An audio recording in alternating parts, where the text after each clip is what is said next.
जंग अब 20वें दिन में प्रवेश कर चुकी है। इजरायल और ईरान के बीच जारी ये टकराव अब तक कई देशों को अपनी चपेट में ले चुका है। यरूशलेम के अल अक्सा में इजरायली पुलिस ने फिलिस्तीनी लोगों के नमाज पढ़ने पर पाबंदी लगा दी। वहीं दूसरी तरफ आसमान से बरसती मिसाइलें तेल अवीव तक पहुंच रही हैं। सामने आई ऐसी तस्वीरें जहां एयर डिफेंस सिस्टम भी नाकाम होता दिख रहा है।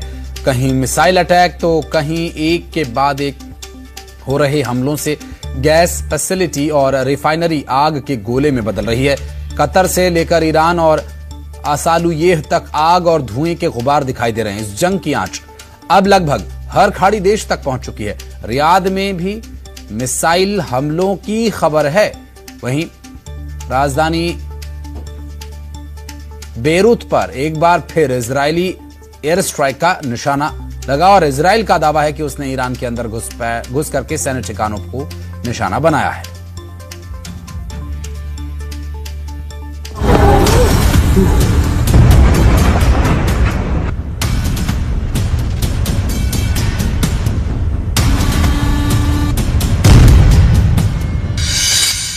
पश्चिम एशिया में तबाही का एपिसेंटर कैसे बना स्ट्रेट ऑफ हॉर्मुज? कैसे स्ट्रेट ऑफ हॉर्मुज ईरान की सबसे बड़ी ताकत बन गया? कैसे अमेरिका और इजराइल की रणनीति को हॉर्मुज ने दी सीधी चुनौती?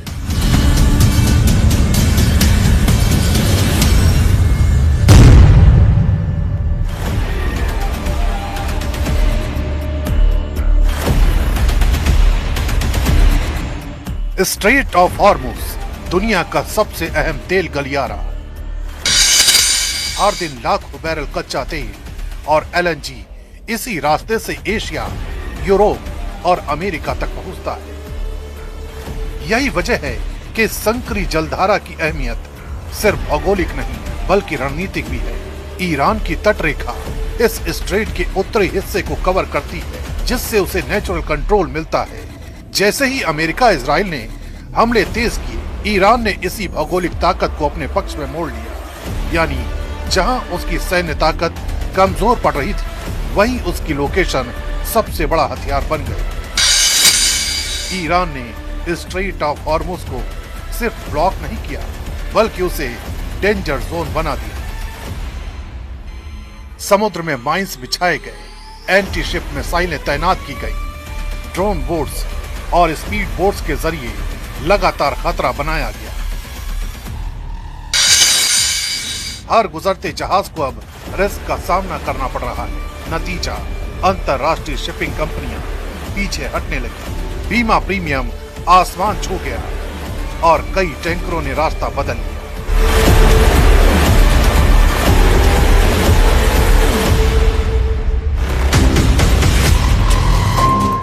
यानी बिना पूरी तरह बंद किए ही ईरान ने इस रास्ते को इतना खतरनाक बना दिया कि दुनिया की सप्लाई चेन खुद ही धीमी पड़ गई।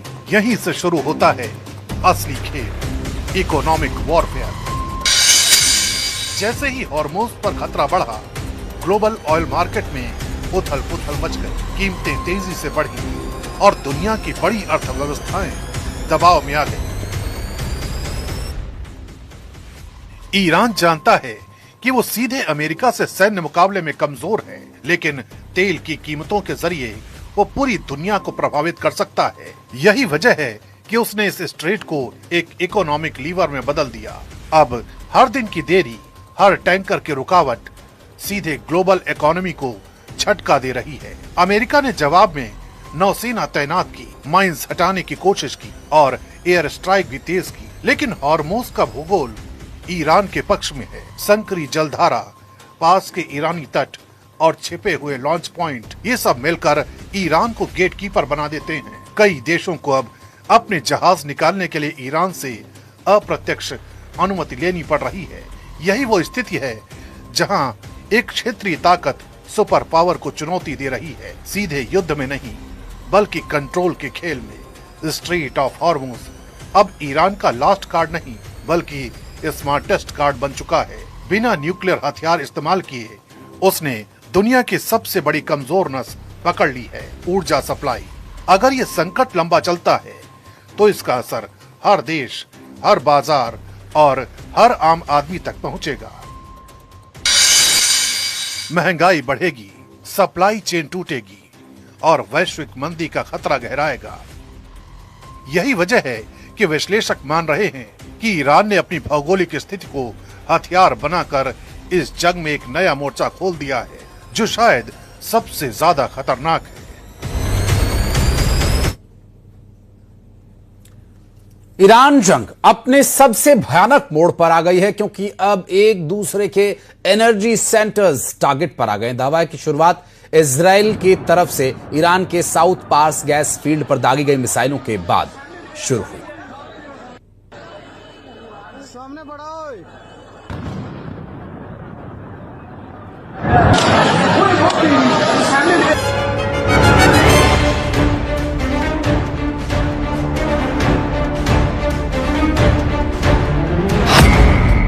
इजराइल के स्ट्राइक से दुनिया में गैस संकट की आग। ईरान का कतर कार्ड, ट्रंप का आखिरी अल्टीमेटम। बारूद से रसोई तक अब गैस वॉर की बारी।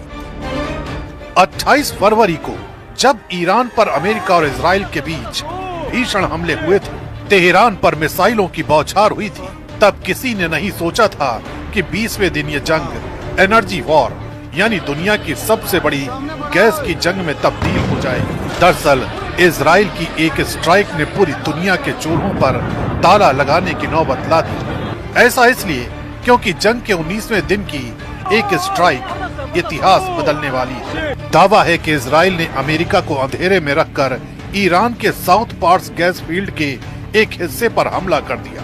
ये कोई मामूली हमला नहीं था, ये ईरान की रीढ़ की हड्डी पर वार था। लेकिन असली धमाका तब हुआ जब ईरान ने इसका बदला लेने के लिए कतर के रास लफान गैस हब पर बैलिस्टिक मिसाइलें दाग दी। कतर, जो दुनिया को सबसे ज्यादा LNG यानी लिक्विफाइड नेचुरल गैस सप्लाई करता है, उसको ईरान के हमले में भारी नुकसान का दावा किया गया। इस अटैक पर ईरान का संदेश साफ था, अगर उनका गैस प्लांट जलेगा तो दुनिया को गैस नहीं मिलेगी। ट्रंप का गुस्सा, साउथ पार्स का डेथ वारंट। जैसे ही कतर के गैस फील्ड पर ईरान के पलटवार की खबर व्हाइट हाउस पहुंची, राष्ट्रपति डोनाल्ड ट्रंप आग बबूला हो गए। ट्रंप ने इजराइल को सख्त हिदायत दी कि अब गैस स्टेशनों को निशाना नहीं बनाया जाएगा, लेकिन साथ ही उन्होंने ईरान के नए सुप्रीम लीडर मुस्तफा खामेनेई को वो चेतावनी दी जिससे कयामत की आहट सुनाई दे रही। ट्रंप ने कहा, अगर ईरान ने कतर की गैस फैसिलिटी पर एक और हमला किया तो अमेरिका पूरे साउथ पार्स गैस फील्ड पर पूरी ताकत से हमला करेगा और उसे तबाह कर देगा। ऐसी तबाही ईरान ने पहले कभी नहीं देखी। ट्रंप ने यह भी कहा कि वो इतनी बड़ी तबाही नहीं चाहते क्योंकि इसका ईरान पर लंबा असर पड़ेगा, लेकिन कतर पर दोबारा हमला हुआ तो वे बिल्कुल नहीं झिझकेंगे। यहाँ यह जानना जरूरी है कि साउथ पार्स दुनिया का सबसे बड़ा गैस भंडार है। अगर ये तबाह हुआ तो दुनिया की 10% गैस सप्लाई हमेशा के लिए खत्म हो जाएगी। वही हाल कतर के भी नॉर्थ गैस फील्ड का है। इसे भी दुनिया का सबसे बड़ा गैस भंडार कहा जाता है। विश्व के प्राकृतिक गैस भंडार का लगभग 11% है, यानी हमला दोनों गैस फील्ड पर हुआ है। और इस बारूदी जंग का असर सीधा सीधा आम लोगों के किचन पर पड़ सकता है, क्योंकि जैसे ही कतर और ईरान के गैस फील्ड पर हमला होगा, दुनिया में गैस का संकट गहरा हो जाएगा और गैस की कीमतें 7वें आसमान पर पहुंच सकती हैं। आने वाले दिनों में रसोई गैस और PNG के दाम आसमान छू सकते हैं। दूसरा असर बिजली संकट पर पड़ सकता है, क्योंकि कई पावर प्लांट गैस से चलते हैं। गैस महंगी हुई या सप्लाई रुकी तो बिजली के दाम बढ़ेंगे और भारी कटौती का सामना करना पड़ सकता है। तीसरा असर खेती पर पड़ सकता है, क्योंकि प्राकृतिक गैस का सबसे बड़ा इस्तेमाल यूरिया और खाद बनाने में होता है। अगर गैस की किल्लत हुई तो खाद महंगी होगी, जिससे सब्जियों और अनाज के दाम बढ़ जाएंगे। यानी सरहद की मिसाइल आम लोगों के घर की थाली से रोटी भी छीन सकती है। मतलब साफ है, दुनिया आज एक ऐसे मोड़ पर है जहां गैस पाइपलाइनें अब मौत की नसें बन गई हैं। अगर ट्रंप अपनी धमकी पर अमल करते हुए साउथ पार्स को उड़ाते हैं तो यूरोप और एशिया में फैक्ट्रियां बंद हो सकती हैं, जिससे हाहाकार मच सकता है।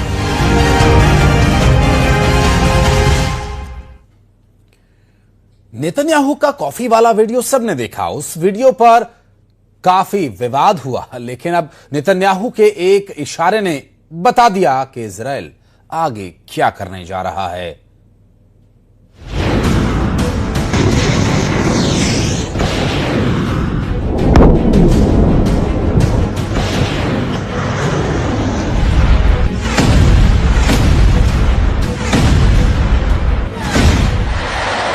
तेल अवीव पर खुर्रम शहर मिसाइलें गिर रही हैं।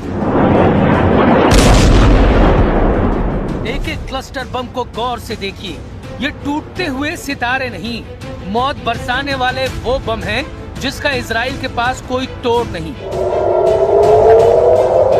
ईरान सुरक्षा परिषद के सचिव अली लारिजानी के मारे जाने के बाद ईरान ने इजराइल पर खुर्रम शहर की बरसात कर दी है। लारिजानी के मौत के खिलाफ ईरान ने अपनी मिसाइल वेव नंबर 61 को लॉन्च किया। लारिजानी की मौत का बदला इजराइल पर 100 टारगेट पर हमले से लिया गया। इन हमलों में ईरान ने सबसे ज्यादा खुर्रम शहर 4 और कद्र मिसाइल को लॉन्च किया, जो ईरान की सबसे खतरनाक मिसाइलों में शामिल है।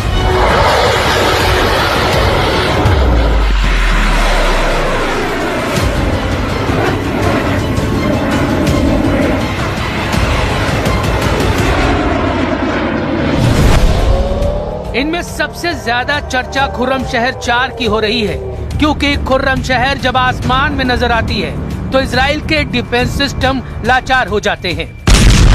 इसके क्लस्टर बमों में छुपी है ईरान की असली ताकत। ये मैसेज ईरान लगातार दे रहा है।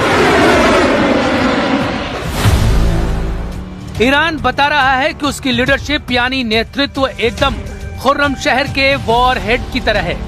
ईरान बता रहा है कि उसका एक लीडर खत्म होगा तो उसका दूसरा लीडर एक और क्लस्टर बम की तरह तैयार हो जाएगा और नया लीडर एक और क्लस्टर बम की तरह दुश्मन पर हमला करेगा।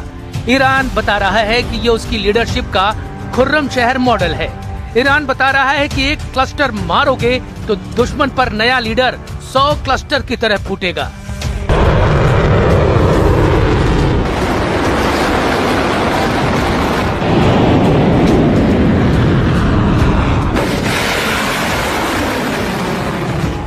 इसीलिए खुर्रम शहर का वॉरहेड ईरान की लीडरशिप का आईना कहा जा सकता है। लॉन्च होने के बाद इसके टारगेट हिट करने वाला स्ट्राइक रेट अब तक 100% रहा है।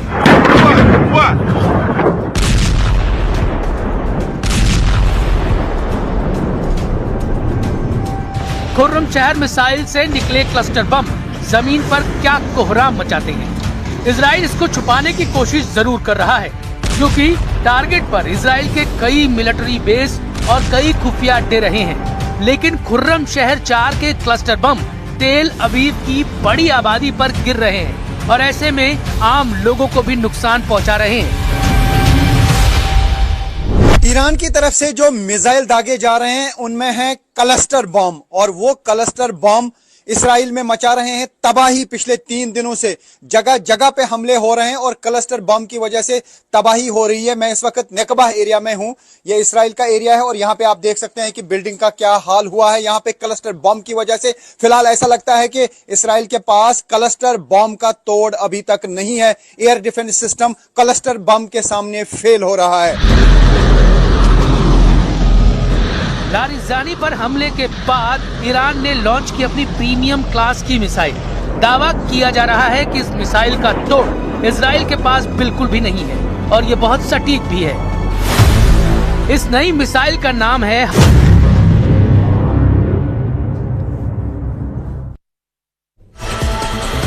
गरियाबंद में स्वास्थ्य सुविधाओं की फिर खुली पोल।